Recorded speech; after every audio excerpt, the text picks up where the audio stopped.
কথাগুলো যখন এক কান দোকান আরেকজন থেকে আরেকজন এভাবে ছড়াতে শুরু করলো, এমন ঘটনা ঘটলো যে অনেক সহজ সহজ সাহাবাকেরা যারা সত্যিকার অর্থে মোমেন, তারা মুত্তাকি, তারা আল্লাহ ভীরু, তারা আল্লাহ রাসূলের সাহাবী, এমনকি বদরের যুদ্ধে অংশগ্রহণ করেছে এরকম সাহাবীও এই মুনাফিকদের প্রতারণার ফাঁদে পা দিয়েছে এবং কিছু উল্টাপাল্টা কথাবার্তা তাদের দ্বারা প্রচারিত প্রসারিত হয়েছে। রাসূল সাল্লাল্লাহু আলাইহি ওয়াসাল্লাম যখন বিষয়গুলি খেয়াল করলেন যে বিষয়টা অনেক দূর গড়িয়ে যাচ্ছে, তার মনের ভিতরে অনেক দুঃখ, অনেক কষ্ট, অনেক ব্যথা তৈরি হলো। কিন্তু আপনারা জানেন যে আল্লাহ রাসূল সাল্লাল্লাহু আলাইহি ওয়াসাল্লামের কাছে মহান রব্বুল আলামিন ওহী নাযিল না করা পর্যন্ত তার কোনো গোপন বিষয় জানার সুযোগ ছিল না। মহান রব্বুল আলামিন পবিত্র কোরআন শরীফে আল্লাহ রাসূল সাল্লাল্লাহু আলাইহি ওয়াসাল্লাম ওহী নাযিল করে আল্লাহ রাসূলের মাধ্যমে আমাদেরকে জানিয়ে দিয়েছেন, আনা বাশারুন মিসলুকুম, আমি তোমাদের মতোই মানুষ, আমি তোমাদের মতোই মানুষ। ইউহা ইলাইকুম আন্নামা ইলাহুকুম ইলাহুন ওয়াহিদ, তোমাদের আর আমার মধ্যে পার্থক্য একটাই যে আল্লাহর কাছ থেকে আমার কাছে ওহী নাযিল হয় আর তোমাদের কাছে ওহী নাযিল হয় না। অর্থাৎ রাসূল সাল্লাল্লাহু আলাইহি ওয়াসাল্লাম যেহেতু আল্লাহর ওহী পাচ্ছেন না, তার স্ত্রীর উপরে যত অগাধ বিশ্বাস থাকুক না কেন, তার নিজের উপরে যত বিশ্বাস থাকুক না কেন, ঘটনা আসলে কি ঘটেছে, আব্দুল্লাহ ইবনে উবাই যেহেতু চতুর্দিকে মিথ্যা কথা প্রচার করে দিয়েছে, এর সঠিক ব্যাখ্যা কোথায় পাওয়া যাবে? রাসূল সাল্লাল্লাহু আলাইহি ওয়াসাল্লাম একদিন নিজে এই বিষয়ে পরামর্শের জন্য তার খুব প্রিয়তম সাহাবী উসামা ইবনে যায়েদ রাদিয়াল্লাহু আনহু জিজ্ঞেস করলেন, হে উসামা, ব্যাপারটা তো তোমরা শুনতে পাচ্ছ, তুমি আমার ঘরের মানুষ, বলো তো কি করা যায়? বা আয়েশা রাদিয়াল্লাহু আনহা সম্পর্কে তোমার ধারণা কি? উসামা রাদিয়াল্লাহু আনহু বলছেন, ইয়া রাসূলুল্লাহ, আয়েশা রাদিয়াল্লাহু আনহার ব্যাপারে আমি ভালো ছাড়া খারাপের কোনো চিন্তা করতে পারি না।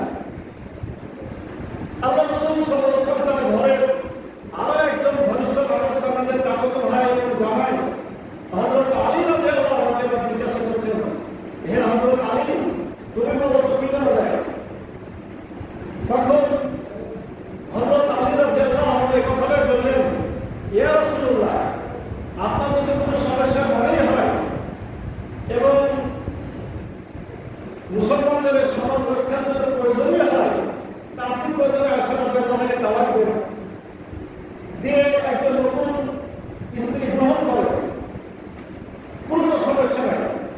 তবে আপনি এই বিষয়টি তার খাদেম, বাড়ির যে চাকরানি আছে, খাদেম আছে, তাকে একবার জিজ্ঞাসা করতে পারেন যে আসলে আয়েশা রাদিয়াল্লাহু আনহা ব্যাপারে যেহেতু সবসময় তার কাছে থাকে, সে বিষয়টা ভালো পরামর্শ আপনাকে দিতেও পারে। আল্লাহ রাসূল সাল্লাল্লাহু আলাইহি ওয়াসাল্লাম কাজের মানুষকে দেখে জিজ্ঞেস করলেন যে আপনি আমাকে বিশ্বস্ততার সাথে বলেন, আমার স্ত্রী, প্রিয়তম স্ত্রী আয়েশা রাদিয়াল্লাহু আনহা তার ব্যাপারে এরকম খারাপ কথাবার্তা মানুষের প্রচার করছে, এ ব্যাপারে আপনার মতামত কি? উনি স্পষ্ট বললেন, ইয়া রাসূলুল্লাহ, আপনার স্ত্রীর ব্যাপারে আমি ভালো ছাড়া খারাপ কিছুই জানি না, খারাপ একটা জিনিসই জানি, সেটা কি, আমি অনেক সময় তাকে বলি রুটির খালি বানিয়ে যে আপনি একটু পাহাড় দেন, আমি একটু আসছি। দেখা যায় যে এতটুকু সময়ের মধ্যে সে ঘুমায় যায়, ছাগল এসে খাদিরে কি করে মুখ দিয়ে দেবে। মানে তিনি দুর্বল একজন মানুষ ছিলেন প্রথম দিকে। আয়েশা রাদিয়াল্লাহু আনহা বিষয়ে আল্লাহ রাসূল সাল্লাল্লাহু আলাইহি ওয়াসাল্লাম এভাবে একজন, দুজন, তিনজন পরামর্শ করা শুরু করলেন এবং তিনি দেখলেন যে আসলে রাসূল সাল্লাল্লাহু আলাইহি ওয়াসাল্লাম বুঝলেন যে আসলে আয়েশা রাদিয়াল্লাহু আনহার ব্যাপারে কোনো ধরনের অভিযোগ খাড়া করার কোনো যুক্তি বা সুযোগ নাই। রাসূল সাল্লাল্লাহু আলাইহি ওয়াসাল্লাম তদন্তের একটা পর্যায়ে যে সাহাবীকে নিয়ে কথা উঠেছে, সাফওয়ান ইবনে মুআত্তাল রাদিয়াল্লাহু আনহু, এই সাহাবীর ব্যাপারেও তিনি চিন্তা করলেন এবং তিনি নিজে সাক্ষী দিলেন যে সাফওয়ান ইবনে মুআত্তাল রাদিয়াল্লাহু আনহু এমন একজন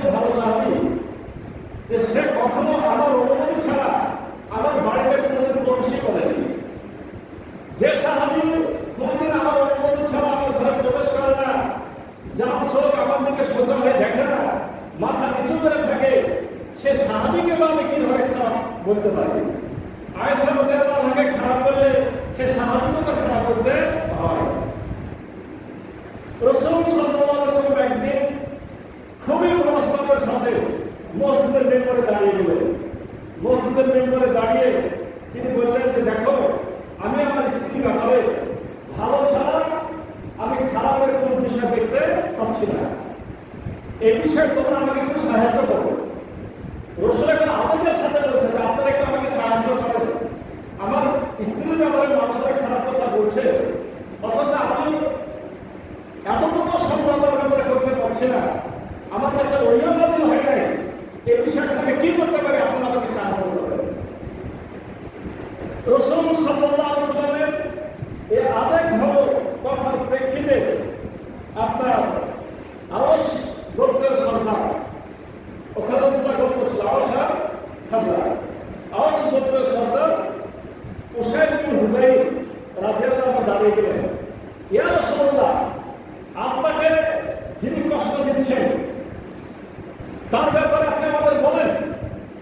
সে যদি আমাদের গোত্রের হয় আপনি অনুমতি দেন, এখন আমি তাকে হত্যা করে দিই। আপনাকে যে কষ্ট দেয় তার দুনিয়াতে বেঁচে থাকার কোনো অধিকার নাই। অন্যদিকে খাজরাজ গোত্রের নেতা দাঁড়িয়ে গেল। খাজরাজ গোত্রের নেতা দাঁড়িয়ে যে তারা এদিকে দেখেন, ওদিকে জানলাম নেই। আপনারা কথাটা শুনে কাজের কথা আছে। খাজরাজ গোত্রের সর্দার আব্দুল্লাহ বিন উবাই যেহেতু ওই গোত্রের, তাদের মধ্যে একটা গোত্রীয় বিষয় কাজ করে ফেলল। খাজরাজ গোত্রের সর্দার সাদ বিন উবাদা তিনি বললেন যে হে উসাইদ বিন হুযাইর, আপনি হত্যার কথা বলতে পারেন না। যদি সে আপনার গোত্রেরই লোক হতো তাহলে আপনি কথা বলতেন না। ও যেহেতু আমার গোত্রের লোক, মানে বুঝে ফেলেছে কার কথা, সে আব্দুল্লাহ বিন উবাই, এজন্য আপনি এত বড় কথা বলেছেন। এখানে দুটো পক্ষ হয়ে গেল, আর মাঝখানে তো মুনাফিকরা মানুষদের কানে কানে বিভিন্ন খারাপ কথা প্রচার করেছে। এক কথা দু কথা হতে হতে রাসূল সাল্লাল্লাহু আলাইহি ওয়াসাল্লামের সামনে মসজিদের মধ্যে গন্ডগোল বেঁধে যারা উপকরণ হয়ে গেল। মুনাফিকরা কিন্তু এটাই চেয়েছিল। আল্লাহ রাসূল সাল্লাল্লাহু আলাইহি ওয়াসাল্লাম সবাইকে থামালেন, থামিয়ে বাড়ির দিকে চলে গেলেন। ঘটনা যখন এই ঘটনা ঘটছে তখন এই ঘটনা শুরু থেকে আজ পর্যন্ত প্রায় 1 মাস সময় অতিক্রান্ত হওয়ার কথা। এখন পর্যন্ত আয়েশা রাদিয়াল্লাহু আনহা কিছু জানে না। ওদিকে কি ঘটছে দেখুন। ওদিকে আয়েশা রাদিয়াল্লাহু আনহা কিছুটা সুস্থ হয়েছে, অসুস্থ থেকে কিছুটা সুস্থ হয়েছে, ওই মাসখানেক শেষের দিকে এসে আয়েশা রাদিয়াল্লাহু আনহা নিজেই বর্ণনা করছেন যে তখন পর্যন্ত আমাদের বাড়ির মধ্যে পায়খানার ব্যবস্থা হয় নাই। আপনারা যে আগে আমাদের যে কাজগুলো করতেন, রাস্তার ধারে, পুকুরের পাড়ে, জঙ্গলে ঝোপঝাড়ে মানুষদের যেত, সেই বিষয়টা কখনো কাজ করছিল। আয়েশা রাদিয়াল্লাহু আনহা বলছেন, আমি রাত্রিবেলায় উম্মে মিস্তা, মানে বকরি একজন সাহাবী, মিস্তা রাদিয়াল্লাহু আনহা তার নাম, এজন্য বলা হচ্ছে উম্মে মিস্তা। এই উম্মে মিস্তা ছিল আবু বকর রাদিয়াল্লাহু আনহুর খালা। আবু বকর সিদ্দিক রাদিয়াল্লাহু আনহুর খালা, আর মায়ের সঙ্গে নানি সম্পর্ক হয়েছে কিনা না দাদি হবে, যাও একটা হচ্ছে, অর্থাৎ পিতার খালা। ওই সময়টা অসুস্থতার সময়ে তিনি আয়েশা রাদিয়াল্লাহু আনহাকে দেখাশোনার দায়িত্বটা পালন করছিলেন। ভালো অসুখ হয়েছিল। এই রাত্রিবেলাতে যখন তিনি বললেন যে আমার প্রাকৃতিক প্রয়োজনে বাইরে যেতে হবে, এই মহিলা সাহাবী উম্মে মিস্তা রাদিয়াল্লাহু আনহা তাকে নিয়ে বাইরে গেলেন। বাইরে যেতে রাস্তার মধ্যে উম্মে মিস্তা তার গায়ের যে চাদর তার পায়ে বেঁধে দেয়, চাদর ঝুলে পায়ে বাঁধানো হয়েছিল, এতে সে ওষুধ খায়। উজুরতে বুঝি মানে পড়ে যাওয়ার উপক্রম হয়।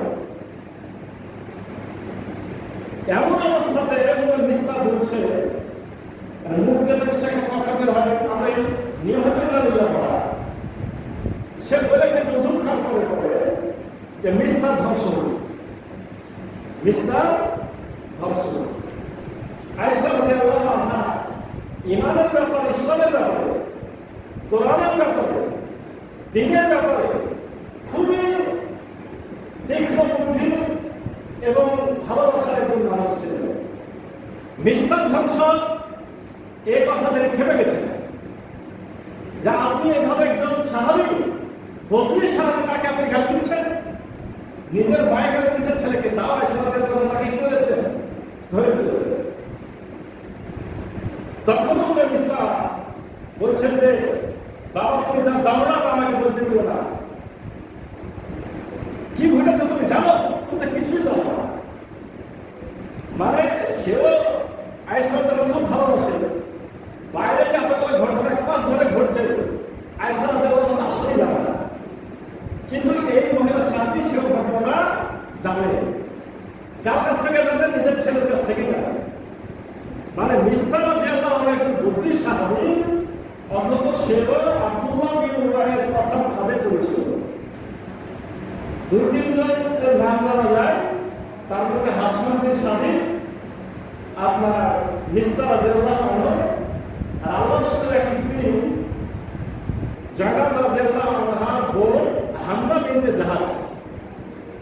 এই 3 জন মানুষের নাম জানা যায় যারা ভালো মানের সাহাবী, কিন্তু এই ঘটনার কারণে মুনাফিকদের ষড়যন্ত্রের ফাঁদে তাদের কেন এরকম বিশ্বাস ঢুকেছিল, তারাও কিছু খারাপ কথা বলেছিল।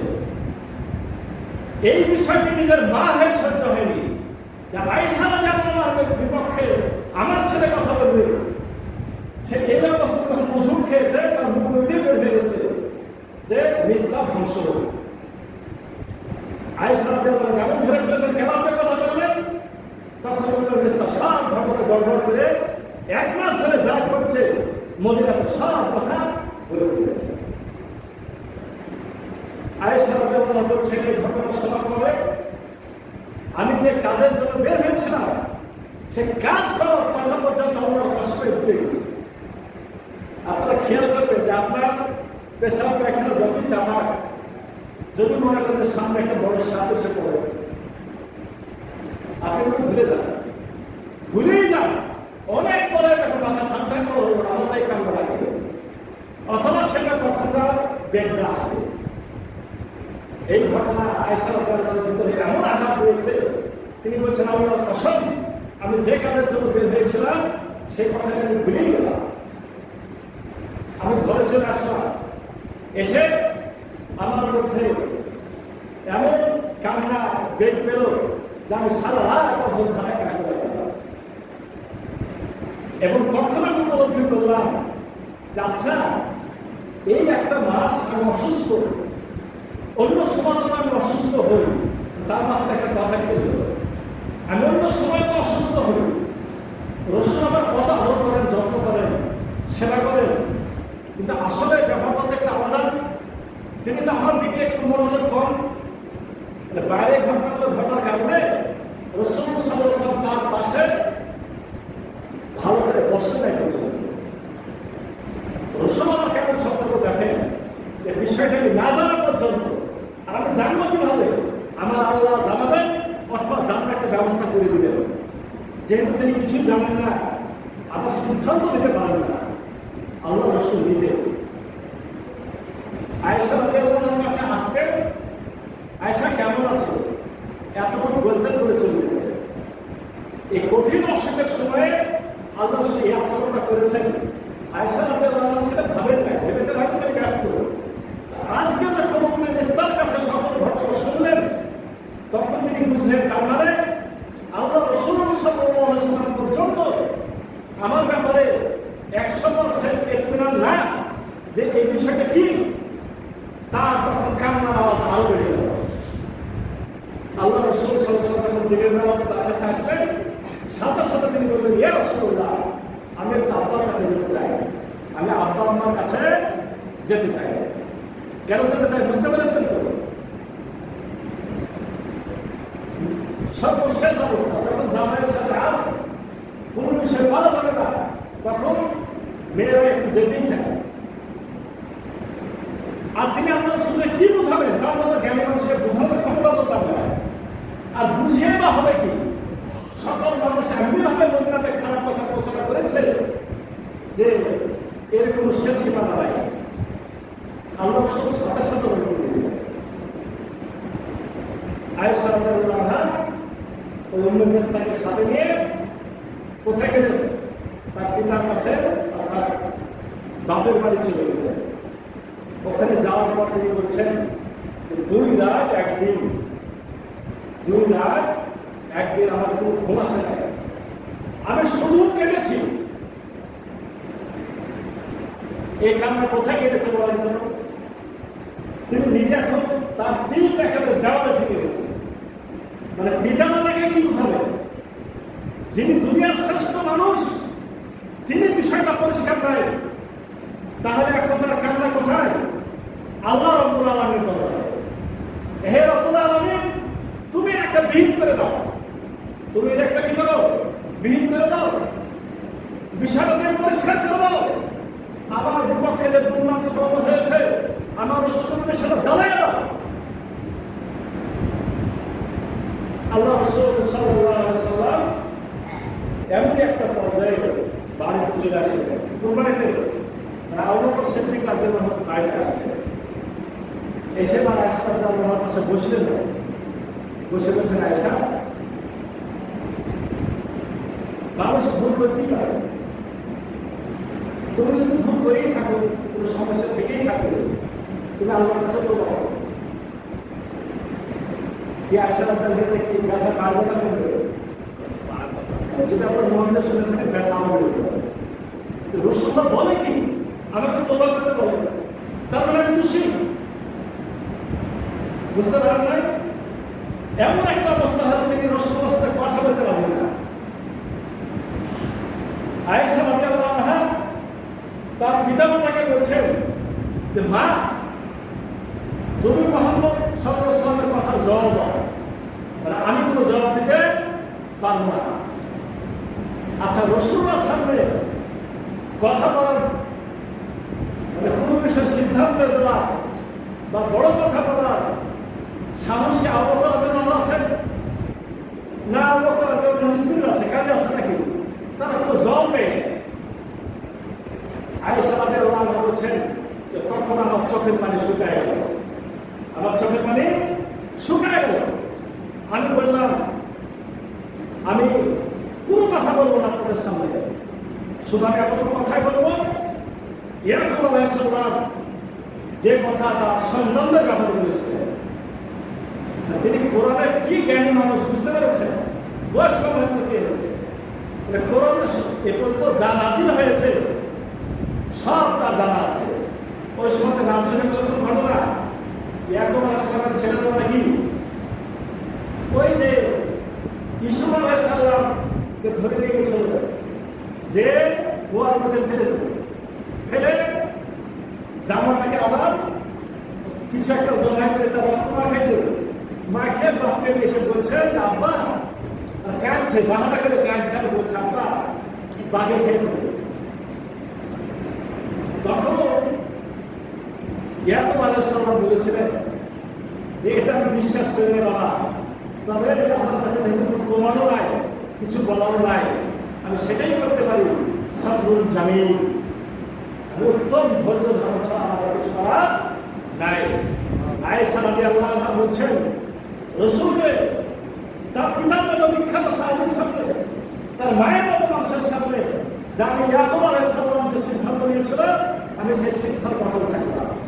আমার এছাড়া দ্বিতীয় কথা বলার কোনো সুযোগ নাই বা আমার কথা বলতে ইচ্ছাও নাই। আয়েশা রাদিয়াল্লাহু আনহা একেবারে শেষ প্রান্তে পৌঁছে গেছেন। আল্লাহ রাসূল সাল্লাল্লাহু আলাইহি ওয়াসাল্লাম তার কাছ থেকে উঠলেন, উঠে বলছেন যে বাইরে বের হবেন এরকম একটা ভাব। আবার তিনি বসে গেছেন, বসেই দেখা যাচ্ছে রাসূল সাল্লাল্লাহু আলাইহি ওয়াসাল্লামের শরীর ঘামা শুরু হয়েছে।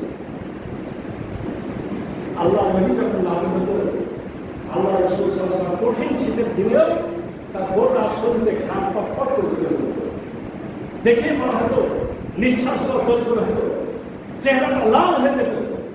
দেখে মনে হতো যে তার উপর কঠিন বিষয় শুরু হয়েছে। আয়েশা রাদিয়াল্লাহু আনহা এই ঘটনা অনেক দেখেছে, তিনি বুঝে নিয়েছে ওহী নাযিল হচ্ছে। বলছে যে আমি আশা এবং চিন্তা দুটার মধ্যে আমার ভিতরে একটা অন্যরকম অবস্থা কাজ করছে। বলছে আমি নিজেকে একটা ছোট ভাবি, আমার বিশ্বাস হয়নি যে আল্লাহ রসুলের উপর আমার ব্যাপারে একটা ওহী নাযিল হবে। আমি আল্লাহর কাছে আমার মনের আকাঙ্ক্ষা ছিল যে হয়তোবা আল্লাহ রসুলকে আল্লাহ রাব্বুল আলামিন স্বপ্ন দেখে, স্বপ্নটা ছিল ছোট ওহী, খালি জানাইয়া দেওয়া, আর সরাসরি কোনো আয়াত মানে কোরআনের আয়াত হয়ে যাবে, যে আয়াত মানুষেরা কিয়ামত পর্যন্ত তেলাওয়াত করবে। আমি নিজেকে অত বড় ভাবিনি। আমি ভেবেছিলাম আমার বিষয়ে আল্লাহ কোথায় আমার রসুলের স্বপ্ন দিয়ে কিছু জানাবে, কিন্তু আল্লাহ রসুল সাল্লাল্লাহু আলাইহি ওয়াসাল্লামের উপরে ওহী নাযিল হওয়া শুরু হয়ে গেল। সূরা নূরের 11 থেকে 20 নম্বর আয়াত রসুল সাল্লাল্লাহু আলাইহি ওয়াসাল্লামের আয়াত নাযিল হওয়া শেষ হয়েছে। আল্লাহ রসুল সাল্লাল্লাহু আলাইহি ওয়াসাল্লামের মুখে একটা আনন্দের ঝিলিক ফুটে উঠেছে। রসুল নিজেও মহা খুশি হয়েছে। সে যখন আবু বকর সিদ্দিক, উম্মে রুমান মানে আয়েশা রাদিয়াল্লাহু আনহার পিতামাতাকে ডাকছেন, আয়াতগুলো শোনাচ্ছেন, তারা খুশিতে আত্মহারা দৌড়ে এসে আয়েশা রাদিয়াল্লাহু আনহা বলছেন, এই মা এবার তাকাও, রসুল সাল্লাল্লাহু আলাইহি ওয়াসাল্লামের প্রশংসা করো, রসুল সাল্লাল্লাহু আলাইহি ওয়াসাল্লামের উপর কি করো, তার একটু গুণগান গাও। মা আয়েশা রাদিয়াল্লাহু আনহা তাকে ইমাম বলে দেখেন, তিনি বলছেন, না আমি তো হযরত মুহাম্মদের কোনো প্রশংসা করব না, আমি প্রশংসা করব সেই মহান রব্বুল আলামিনের যিনি আমার সতীত্বের ব্যাপারে কোরআনের আয়াত নাযিল করেছেন। আমরা কার বলা? আমরা কি হযরত মুহাম্মদ সাল্লাল্লাহু আলাইহি ওয়াসাল্লামের গোলাম? এই আকীদা তো অনেকের ভুল আছে। আমরা কিন্তু গোলাম একমাত্র কার? যেদিন আল্লাহ রাসূল সাল্লাল্লাহু আলাইহি ওয়াসাল্লাম দুনিয়া থেকে বিদায় নিলেন, এই ঘটনা আপনার সম্মুখে বলেছি। ওমর ইবনে খাত্তাব রাদিয়াল্লাহু আনহু বিশাল তওবা নিয়ে দাঁড়ায় গেছেন, যে বলবে মুহাম্মদের মৃত্যু হয়ে যাবে তার গর্দান নিয়ে নিব। আবু বকর সিদ্দিক রাদিয়াল্লাহু আনহু বাইরে ছিলেন, তিনি আসলেন, রাসূল সাল্লাল্লাহু আলাইহি ওয়াসাল্লাম ঘরে গেলেন, তার কপালে চুমু খেলেন, খেয়ে বের হয়ে আসলেন। এসে তিনি একটা আয়াত পড়লেন, সূরা আলে ইমরানের আয়াত, ওয়া মা মুহাম্মাদুন ইল্লা রাসূল কাদ খালাত মিন ক্বাবলিহি রাসূল আফাইন মাতা কুতুরান কালাতুম আলা আকাবিকুম ওয়া মান ইয়ানকালিব আলা আকাবিহি ফালা ইয়াদুররু শাইআ ওয়া সাইয়াজিদুল্লাহু শাকিরিন। এই আয়াতের মধ্যে কি কথা ছিল যে মুহাম্মদ রাসূল ছাড়া কিছুই না। এর আগে অনেক রাসূল এসেছে, এখন যদি মুহাম্মদ মারা যায়, নিহত হয় অথবা মারা যায়, তাহলে কি তোমরা পূর্বের অবস্থায় ফিরে যাবে?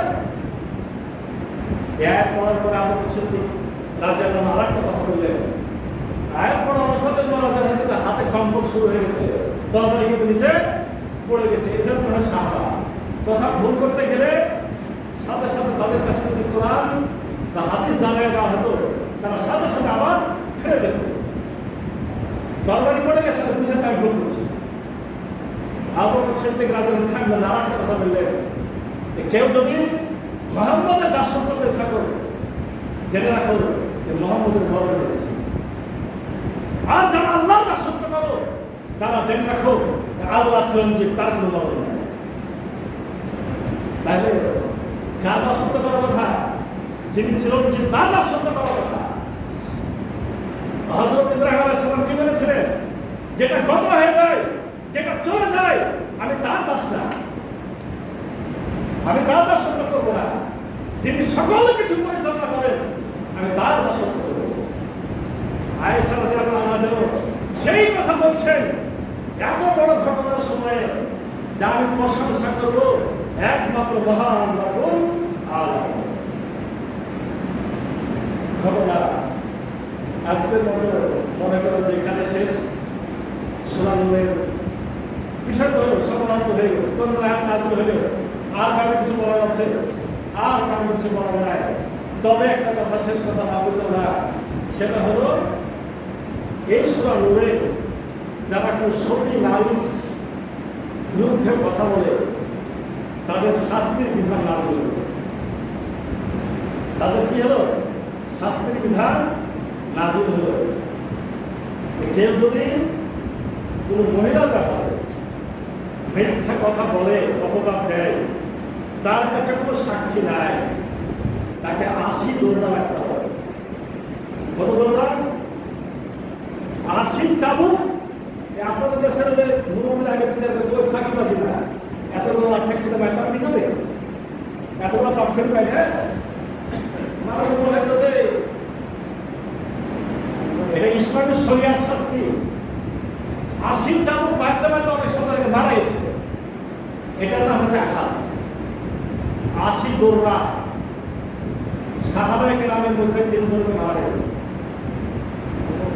কবি হাসান বিন সাবিত, মিস্তার রাদিয়াল্লাহু আনহু, মহিলা সাহাবী হামলা বিনতে জাহাশ, আল্লাহর স্ত্রীর আপন বোন, এই ৩ জনকে মারা হলো।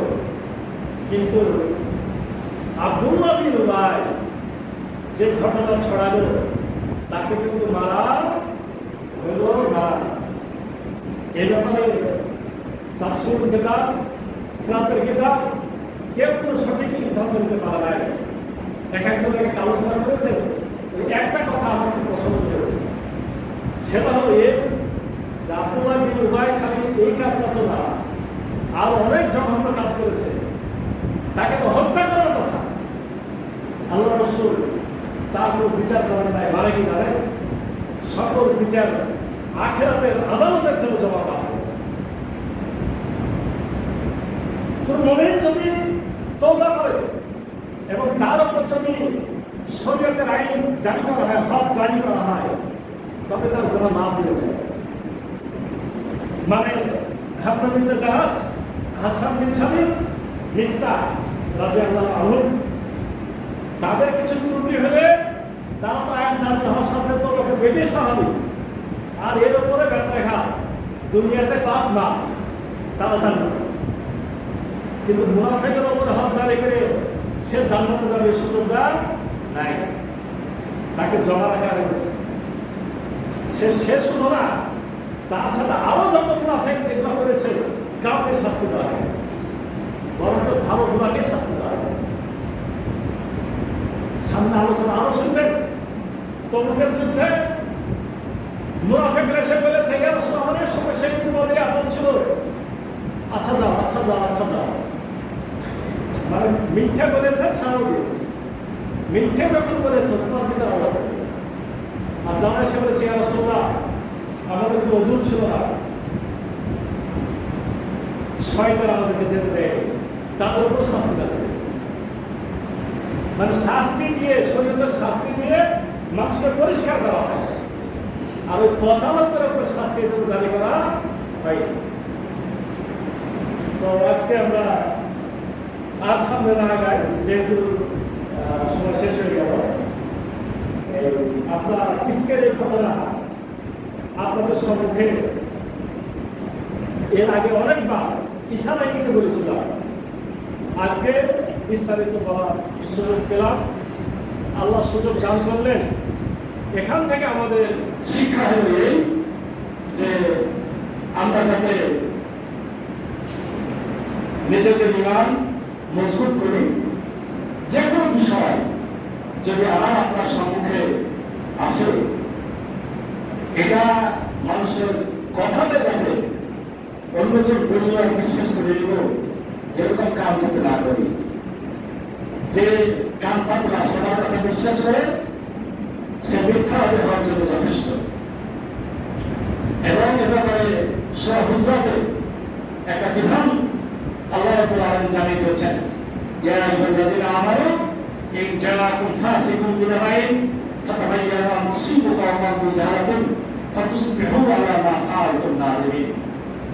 হে বান্দাগণ, যখন তোমাদের কাছে কোনো বাপাচারী লোক কোনো খবর নিয়ে আসে, বাপাচারী লোক বুঝতে পারছেন, বোঝা যায় ওটা বাপায় কথা বলার অভ্যাস আছে, তখন তার কথাকে অবশ্যই ভালো করে যাচাই করবে, তার কথা নিয়ে কোনো সিদ্ধান্ত গ্রহণ করবে না। এটা আল্লাহ রাব্বুল আলামিন জানাইছেন। এই শিক্ষাটা আমরা ভালোভাবে গ্রহণ করি।